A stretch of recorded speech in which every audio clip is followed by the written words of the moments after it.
ಹಾಸನದಲ್ಲಿ lady killers gang ಎಂತಹ ಖತರ್ನಾಕ್ ಅನ್ನೋದನ್ನು ಬಿಚ್ಚಿಟ್ಟದ್ದು ವೃದ್ಧೆ ಸಣ್ಣಮ್ಮ ಕೊಲೆ ಪ್ರಕರಣದ ತನಿಖೆ.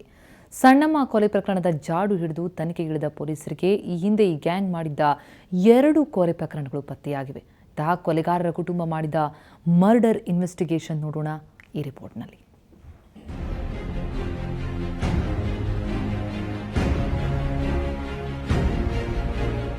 ಮಗುವಿನಂತೆ ನಗುತ್ತಿರುವ ಈ ವೃದ್ಧೆ ಸಣ್ಣಮ್ಮ ಹಾಸನ ಜಿಲ್ಲೆ ಆಲೂರಿನ ಕಾಣಿಗೆರೆಯವರು.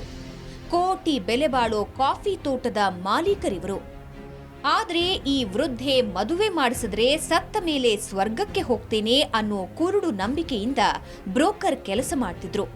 ಸ್ವರ್ಗ ಪ್ರವೇಶ ಮಾಡಬೇಕೆಂದುಕೊಂಡಿದ್ದ ಹಿರಿಯ ಜೀವಕ್ಕೆ ಹಾಸನ ದಂಡುಪಾಳ್ಯ ಗ್ಯಾಂಗ್ ಅರಿವೇ ಇಲ್ಲದೆ ಬಾರದ ಲೋಕಕ್ಕೆ ಕಳಿಸ್ಬಿಟ್ಟಿದೆ. ವೃದ್ಧೆ, ತಾಯಿ, ಅಜ್ಜಿ ಸಮಾನ ಏನನ್ನೂ ಅಂದುಕೊಳ್ಳದ ಲೇಡಿ ಕಿಲ್ಲರ್ಸ್ ಗಂಡು ಕುಡಿಸು ಅಂತ ಕರೆದೊಯ್ದು ಚಿನ್ನಾಭರಣಕ್ಕಾಗಿ ಕೊಲೆ ಮಾಡಿ ಎಸೆದಿತ್ತು. ಶವದ ಸುಳಿವು ಸಿಗದ ರೀತಿಯಲ್ಲಿ ಆ ಶವವನ್ನ ಎಸೆದಿದ್ರು.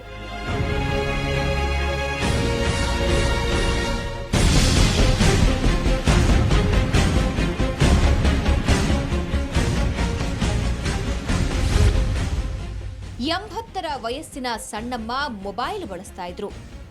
8971609754 ಇದು ಸಣ್ಣಮ್ಮರ ಮೊಬೈಲ್ ನಂಬರ್. ಅವರ ಕೊಲೆ ಪ್ರಕರಣದ ಸುಳಿವು ನೀಡಿದ್ದೇ ಅವರ ಮೊಬೈಲ್. 8495981009 ಇದು ಸಣ್ಣಮ್ಮನ ಕೊಲೆ ಮಾಡಿದ ಹಂತಕರು ಬಳಸಿದ ನಂಬರ್. ಇದೇ ಸಣ್ಣಮ್ಮರ ಫೋನ್ಗೆ ಹೋದ ಕಡೆ ಕಾಲ್. ಈ ನಂಬರ್ ಬಳಸ್ತಾ ಇದ್ದವಳೇ ಹಂತಕಿ ರೂಪ. ಹಂತಕರು ಸಣ್ಣಮ್ಮರ ಕೊಲೆಗೂ ಮುನ್ನ ಆಗಸ್ಟ್ ತಿಂಗಳಲ್ಲಿ ಅಸಹಾಯಕ ಮಹಿಳೆಯರಾದ ವತ್ಸಲ ಹಾಗೂ ಅಖ್ತರ್ ಉನ್ನಿಸಾಳ ಕಥೆ ಮುಗಿಸಿದ್ರು. ಇಂಥವರಿಗೆ ತಕ್ಕ ಶಿಕ್ಷೆಯಾಗಲೇಬೇಕು ಅನ್ನೋದು ವೃದ್ಧೆ ಸಣ್ಣಮ್ಮರ ಕುಟುಂಬ ಸದಸ್ಯರ ಆಗ್ರಹ. ಅದರಲ್ಲಿ ಡೌಟ್ ಬರ್ತಾ ಇರತಕ್ಕಂಥದ್ದು ಏನು ಅಂದರೆ, ಅಲ್ಲಿ ಯಾರು ಗಂಡಸರವರ ಸಹಕಾರ ಇಲ್ಲದೇ ಆ ಕೆಲಸ ಕೃತ್ಯವನ್ನು ಆಗೋದಿಲ್ಲ ಅಂತೇಳಿ ನಮಗೆಲ್ಲ ಕೂಡ ಒಂದು ಸ್ವಲ್ಪ ಅನುಮಾನ ಬಂದಿದೆ.